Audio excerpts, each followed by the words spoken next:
Marratti nu wajjin jirtan ulfaadhaa galatoomaa mubee galatoomaa ulfaadhaa baay'ee sin kabanya ammallee amma dandeessan jabaadhaa nu wajjin sin jenna gatii keessa rabbaa baasu halkan gaarii qabadhaa. Oromoo dhageessan gaalaa uummanni ol fixuuf deema biyya keessatti. Biyya keessatti uummanni ol fixuuf deema. Obboleessa kenna baara koo dombo himme takkatti obboleessa kenna kana. Murtee maatiin murteeffatanii jiran dhaggeeffadhaa.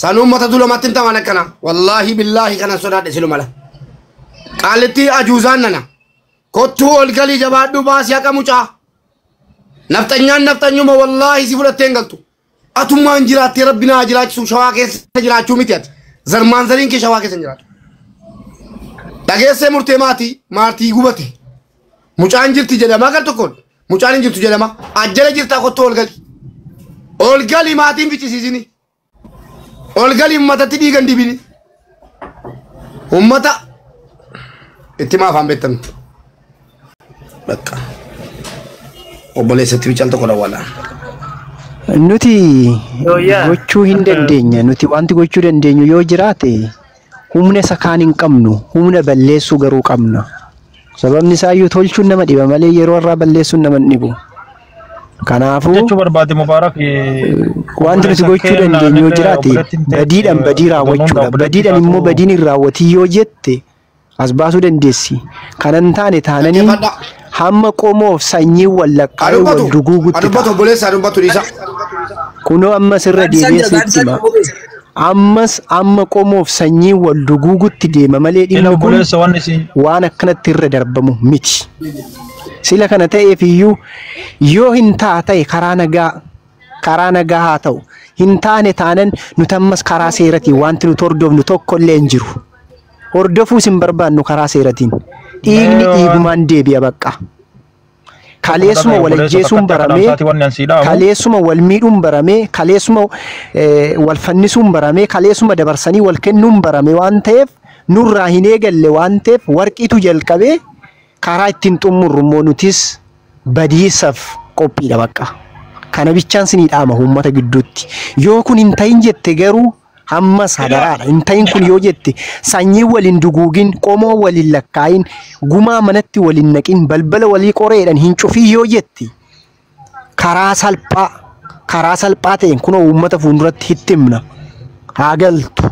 Hin ta'u yoo ta'e garuu duguuggan qomoof sanyii wallakkaa'u kun akka raawwatu jala sarariiti beeki. Isa kana immoo kan godhu numadha bakka. Badiin miti wal balleessineetuma banna gaafas malee namni lubbuu namaarratti taphatee darbu tokko hin jiru.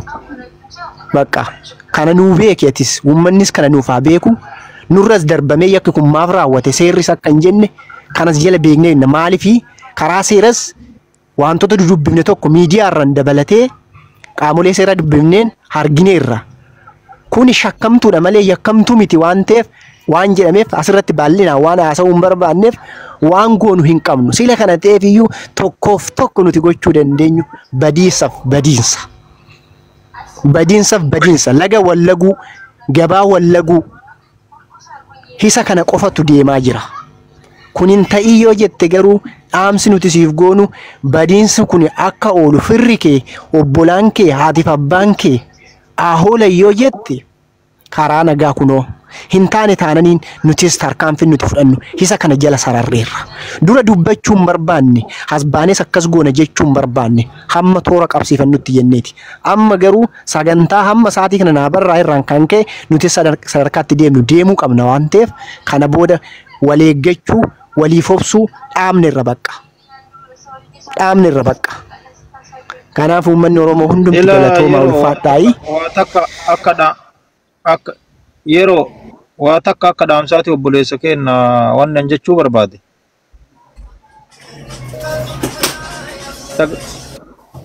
sagaleen kiyyanii dhagama jira before obboleessatti dawwaleera na jalaan kaafne mube azala jira mube azala jira illa wannan obboleessi tala kanaamu kana keessa barreeffachaa jira gaaddisaa burjaajii kana keessa namni hunduu warri biyyaa koy bifoole jira jettanii. Gaaddisaa tasara jira. Gaaddisaa tasara jira. Gaaddisaa akee isii kaan hin jedhan. Korsaa moo maal jettanii gurbaasa kaan hin jedhan. Keetiroon korsaa. Ayya. Lak hin jiru azar. Isin jalan jira deemneen gaddan nu jala taa'ee nu dhaggeeffatu. Jaha kabarreeffatu kana. Isaan lakkoofsa jaha. Ol galchaa obboleessa nam tokko jalaa bu'aati. Dhageeti moo jedhee gaafadhu lakki jette viidiyoocha waraabdan na ergaa tiktookii keessa galee ifaajee baasuurra na ergaa amma lakkoofsa kooti.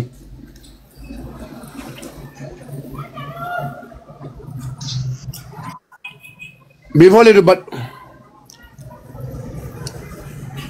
Maatiin burjaajee nurkatti. Inni kaan lubbuun jirti jedha. Inni kaan lubbuun hin jirtu jedha. Ila wanni nammoo bakka burjaajii kanatti wanni aga tokko ani natti mul'ate kaasii qaamni mootummaallee jedhu maali beeytanii dhugaa rabbii dubbachuufanii wallahi dhugumatti waan kanatti hedduu baay'ee garaa nu nyaate haalli mucayyoo tana.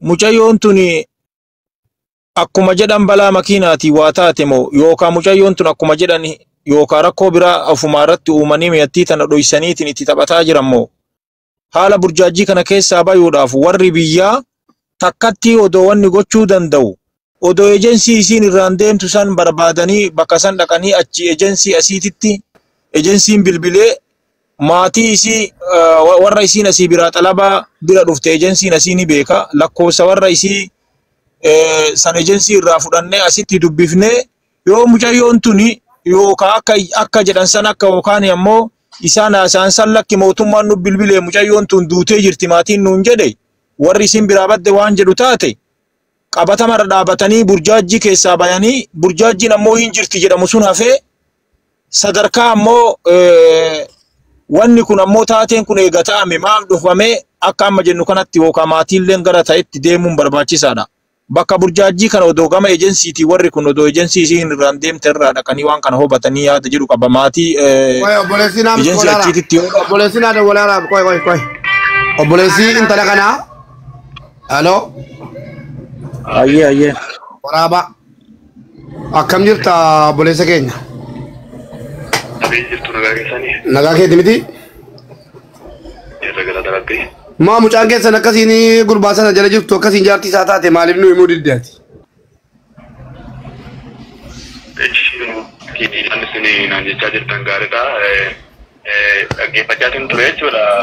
Nagarchuu diddaammadha jechuudha. Dhaggeeffachaa ture. Akkuma beekamu mucaan kun biyya keessatti asitti tidaarii dhaabbattee deemte jechuudha. Waa'ee haadha manaa fi abbaa manummaa jechuudha. Isheen asitti abbaa manaa qabdi jechuudha.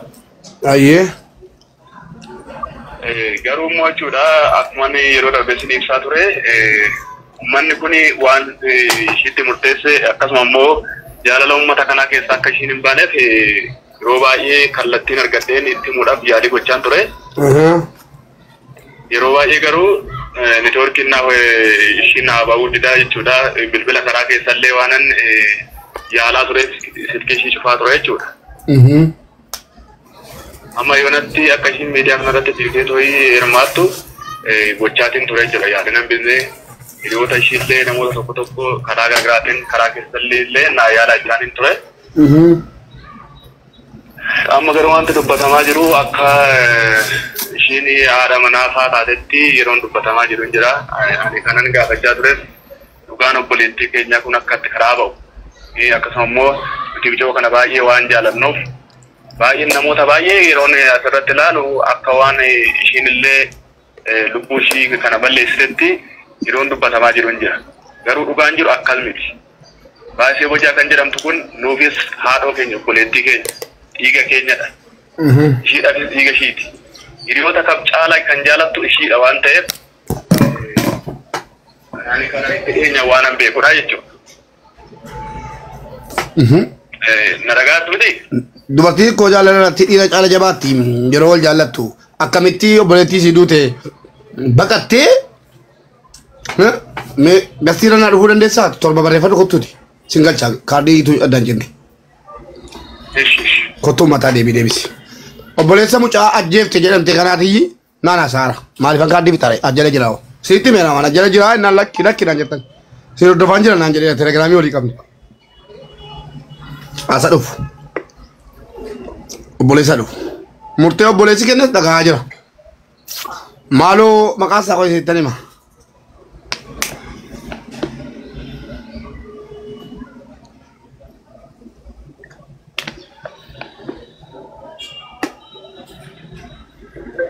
Maqaan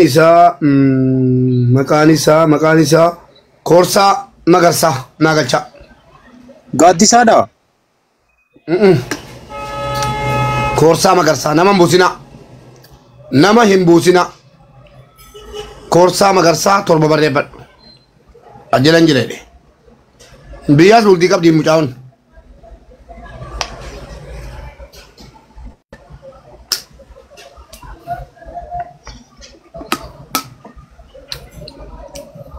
Kare deemaan isaa laata?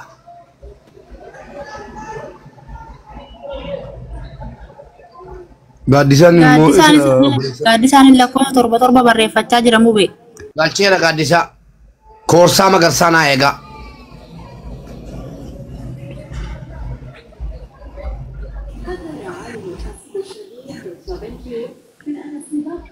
Bayeedha Koorsaan obboleessi warqii. Lakki ana dhaqnu. La obboleessa warqii miti obboleessa intala ishii kana footoon si mul'ataa jiru inni kun. Akkasii miti obboleessa. Warqii Magarsaa ishuma Koorsaa Magarsaati. Yaada kennee ture ol galee inni kun. Olin galle bilbilaan malee takkaa seenee beeku gaaddisaa koo kan amma dubbataa ture bilbila keessaa malee as keessatti miti. Bilbila kootiin bilbileetani. As keessa seete malee. Ayyee. Obboleessa koo gaaffii uummanni Oromoo si gaafatuuf asirratti nu dhiyaachuu keetiif galatoom ulfaadhu. Isinillee baay'ee galatooma uummanni Oromoo sabni bal'aan amma kanaa waan dhaggeeffataniif. Gaaffii lama tokko si gaafadhu. Eeshi na gaafadha. Biyyi namatti jiguu moo manni namatti jiguu wayya. Koorsaa Magarsaa jedhama inni kun obboleessa warqiiti. Hayi. Maal taatan? Biyyi namatti jiguu moo mukki namatti manni namatti jiguu moo biyyi namatti jiguu wayya. Gaaffii kooti deebiidhaa kan dhiifamaa wajjin. Obboleessa koo. Manni namatti jiguu wayya. Namarraa kaasaa jechuudha. Biyyaan namarraa kaasaa. Uummanni galatoome. Uummanni kan asitti buutu hin taane si yaadachiisuufi. Cinqiin nu keessa jirru argaa jirta jala teesse. Obboleettiin kee engadda humna meeqaan dhuftee akkaawuntii tokko fooloo meeqa gochiifnee 2,000 maaliin geenye jennaan guuttattee baatee viidiyoo nan baasutte ammas kan biraa fiddee jennaan ammas uummanni kun arjaadha fooloo godheeni. Erga fooloo guguddifatteen booda lookeeshinii mana an jiru siniifan ergaa. Seeraan itti deemaa isinin gargaaraa jette. Gaafa sana yoo dhagaa jiraatte biyya teessee tiktokii jala jiraatte maal hin jedhe. Obboleettii keenya jaalalli gosa hin qabdu. Jaalalli ganda qabdu. Eessaa keessattuu jaallachuu danda'a. Nama kanaa wal jaallattu jennaan maal jette? Lakki. Jaalalli wayii gidduu keenya hin jiru nuun jette. Dhageesse amma garuu akka wal fuudhanii jiru barre. Nuti wanni nu jararra barbaadaa jirru fedha wala fuudhan fedha waan barbaade ta'an reeffa mucaa kanaa eessa jira namichuma naftanyaa sanarraa yoo wanti nu barbaadaa jirru dhageesse namichuma naftanyaa kanarraa yoo kan nu barbaadaa jirru artistii tufaatti sheer godhaa haadhufu eessa ba'e namichuma naftanyaa sanarraa yoo nu barbaadaa jirru inna gaama miti uummatoo. Nan dhagaa garuu. Namichuma naftanyaa sanarraa yoo kan nu barbaadaa jirru jira eessa jira an argaan jiru wallaahi kan nu barbaadaa jirru reenfa intalaa qofa. Geesse reenfa intalaa qofa barbaanna gaaffiin nu dheengadda gaafanne argiteetta. Geesse gaaffiin nu dheengadda gaafannes gaafuma ilmoo namaati malee waa burjaajessinee dubartummaa isiitiin itti caallee maal jennee miti. Kanaafi reenfa obboleettii keenya kan dhoksee jiru dhibbaa dhibbatti intala Oromoo kana obboleettii keeti. Waan dubbatu dubbadhu ganni yoo jiraatte dabaliif gaaffii warra sirra jirtu gaaffii dabalaa fi bakka itti ni fadhi. Yaada tokkicha nan ibsadha jechuudhaanis. Eshi obboleettiin kiyya warqiini akkuma karaa keessaa si dabalee jechuudha. Dabalee si taasisee artisti Tufaa Fidaa abbaa manaa qabdi jechuudha. Heerumtee tasii deemtee garuu biyya san deemtee ta'u jechuudha. Achitti dhuguma namticha kana yookaan amaaraa kanatti heerumtee jirti yoo ta'e jaalala namicha kanaaf qabduuf jecha dhugaa obboleettii kiyya baay'isee dhoksitee tooyi akka reef ishii dhokatu gooti yoo ta'e uummanni bal'aan na dhaggeeffachaa jira jechuudha. Kun hin jira yoo ta'e guutumaan guututtani dhimma obboleettii kiyyaatiif amma ishiin saba kana fuulduratti fannifamtuttani mijaas saba kana wajjin na fudhadhaa jechuudha akkootti. Garuu micoon kun waan inni jedhu dhimma hojiitiin manaa baatee bakki ishiin jirtu bakka seera qabeessa miti. Akkasuma waraqaalee of harkaan qabu kan jettu qofa naaf ibsite jechuudha. Kan akkaataan ittiin mana namicha kanaallee bahee too'ee agarsiisu immoo deebisee iddoo isaallee waan an beekuu hin dandeenyeef ani biyya kanaaf aaraadha. Biyya kana keessa waan an deemee too ibsuu hin dandeenyeef maal godheetan iddoo namicha kanaa beekee too'ii ibsa kan jettu natti haasaa turte jechuudha karaa keessaa yeroo tokko yeroo naa dawwalaa turtetti. Garuu sammuu kanatti akka ishiin miidiyaatti dhiyaatuuf immoo ani yeroo baay'ee isaa irra deddeebi'ee artisti Tufaa gastii keessa naa galii si harkiseera. Naaf bahuu dide jechuudha. Obboleessa koo nu subanneerraa intala Oromooti dararuun barbaanne nama keenya harka nuu galii. Nama keenya harka nuu galiiti sana booddee akkaataatti mana isaa argachuu qabnu hin mari'annaa jennaan lookeeshinii siifan erga jettee uummata irratti gadi hin buune hin argine erga gaafa sana. Dhugaa erga guyyaa gaafasitti bilbilli kiyyaa bilbilli ishee wal argachuu hin dandeenye dabaluufis hin dandeenye jechuudha. Yaalaa fi tan ture amma yoonatti gaaddisaa faas imoo ishii qabu imoon ani bittin ishii qunnamaa ture sana nulachochuma wal qunnamaa ture jechuudha. Akkasuma gaaddisaa faas illee imoo sana kennee tooyi achi wal qunnamaa ture jechuudha. Erga guyyaa gaafasitti online irratti hin deemne. Garuu dhimma ishiin abbaa manaa godhattee yookaan jaalala namicha kanaatiif baay'isee hin dhoksite taanaan yookaan immoo reefa baay'isee kan hin dhoksite taanaan uummata bal'aa uummata 5,000 6,000 ta'ee ta'uu ishii dhaggeeffatu kana fuulduratti akka ishiin fannifamtu akka ishiin lubbuu ishiitti faradamu ani wajjin dhaabadhee jechuudha. Irratti dubbachuu nan danda'a jechuudha. Garuu immoo dhugaan jiru yoo jiraate obboleettiin kun jaalala baay'iseedhaaf qabduuf waan dhageesse waa yeroo sanaaf itti dawwalame gara biyyaatti dabarsiteetti. Akkasuma immoo jaalala waliin qabaniif jecha yeroo baay'ees wajjin haasa'aa turan jechuudha. Akkaataa ishiin baay'iseen nan baallee jettee yeroo ishiin gaaffii ishii gaafachaa turteen jira. Akkasuma immoo ani akka ishiin hin baaneefillee yeroo baay'ee yeroo ittisaa tureen jira jettee yeroo ishiin natti haasofteen jira jechuudha. Baay'ee jaalala guddaa wajjin qabu waan ta'eef. Ani kana qofaan dhagaye. Waan hin beekus hin jiru. Amma yoonatti wanti dhagees hin jiru.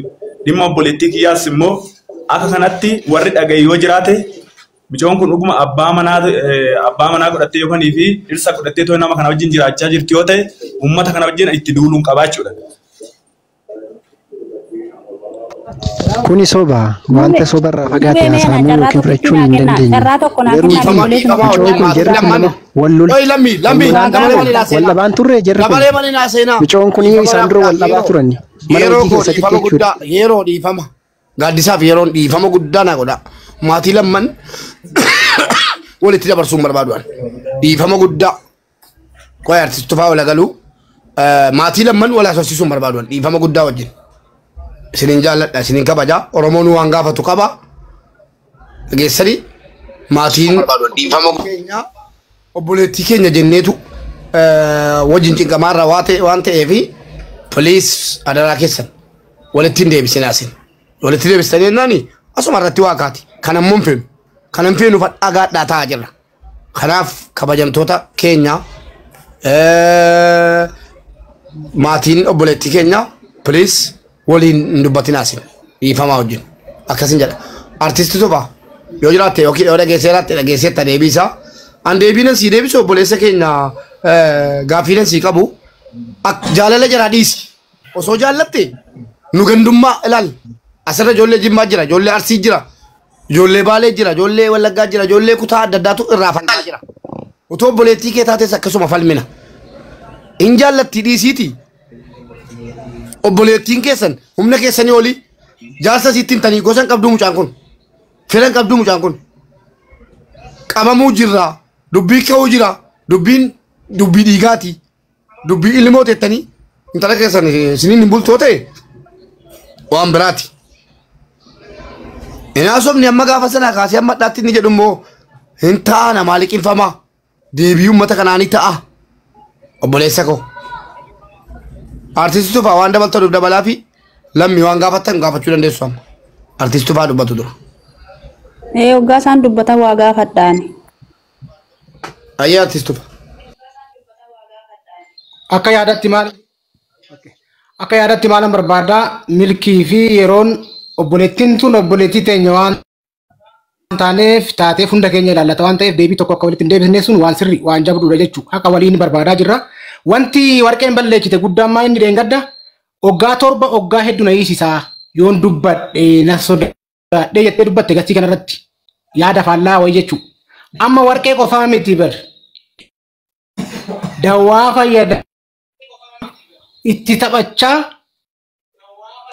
hoggaa lama hoggaa sadiif jiraachisaa jedha namni kun. Nama kana hin beektaa fi diidhaa manuti. Ijoolleen rakkoo akkasii keessa jiran kan warqee beekanis nu wajjin haasaa jiran rakkoo ulfaataa keessa akka jiran. Dawaa fayyadamaa ija kaameraa fayyadamaa viidiyoo wal qunnamtii taasisaa waraabaa sanbooda kana nan gadhiisa jedhaani ergasii booda itti taphachaa jira namichi kun. An hoggaa lama guutte jirti intalli biraallee maqaa ishii na bira ga'eera. Akka malee taasisaa jira jechuudha. Warqeen jaalattee osoo hin taane dirqama haadha warraasaatii osoo hin taane hoggaa lama hoggaa sadii akkanatti itti fayyadamaa yookaan immoo ajjeesee maallaqa hoggaa lama sadii nyaatee gataa itti taphataa jira ijoollee hedduudha. Kani rakkoo guddaa irraan gaa jiru ijoollee hedduu waan ta'eef icciitii nama kanaa hin beektaa nu kenni lookeeshinii isaa nu kenni bilbila isaa nu kenni mucayyoon sirraa mana sanii baatee dallaala kan harka geesse kenni jennaan garas nu harkaa mayxe dhugaa jiru ol baasuu qabdiidha. Ijoollee hedduu rakkataa jira jenneeti. Dheengadda asirratti hoggaa torbaa ol leessisa seerri bira kana oon asitti dubbadhe waan jettee dubbattee jirti. Waa'ee isaa garuu dubbachuu barbaadu warqee. Maaliif akka ta'e nu hin galle. Kanaaf ibsuu qabdi dirqama. Yoo qabanis akka gara biyyaa deebitee rakkoon akka irra hin geenye hundi keenya ishii hordofuu qabna waan taateef. Garuu rakkoo ulfaatan dawaa fayyadamaa kaameraa fayyadamaa ijoollee hedduu gudee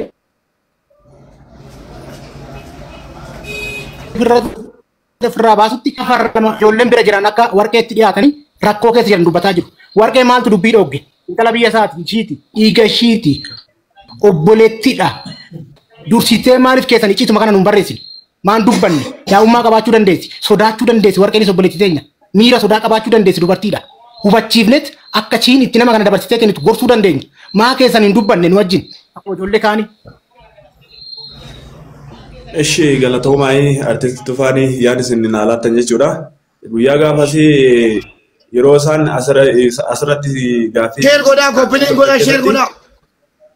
Yeroo ishiin gaaffii ishii gaafachaa turtan keessatti ani himuudhaan illee waan uummanni kun isin jedhe tole jedhi adiraa kee jedhee tan barreessafii ture jechuudha. Yoo barbaadan iskiriinshoot godhee isiniif erguu hin danda'a jechuudha.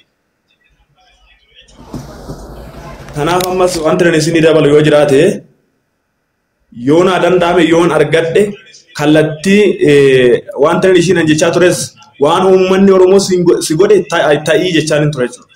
Waan uummanni Oromoo si godhe uummata kanaaf iddoo kennitooyi oo lubbuun kee hin badatee amma lubbuun kee badutti isaanitti of kenni jechaa hin ture jechuudha. Karaa garaagaraatiin illee namoota keessan na dubbisaa turaniin illee akkasuma jechaa hin ture yaaduma kana laachafii ture jechuudha. Nuti jara kanaan yookaaniif immoo maatii gaaddisaa faatiin jechuudha hunda isaaniitti jaalala guddaa qabna amma yoonatti nuti maatii kanaan walirraa ergifannee akkuma duudhaa aadaa Oromootti walii liqeessinee walirraa liqeeffannee wajjin jiraachaa jirra jechuudha amma yoonatti nuti maatii jaalala guddaa wajjin qabnudha. Isa kanaaf nuti uummanni kun waan nutti murteesse hin taana. Karaa keessas waan nuti jedhamu hundayyuu jechuudha. Nuyi bakka ufumatti fudhannee to'ii dhaggeeffachaa tuma jirra. Garuu har'a miidiyaa kanarratti ba'ee amma kana dubbachuu jechuudha. Otoon hin dandeenye dubbachaa jira jechuudha.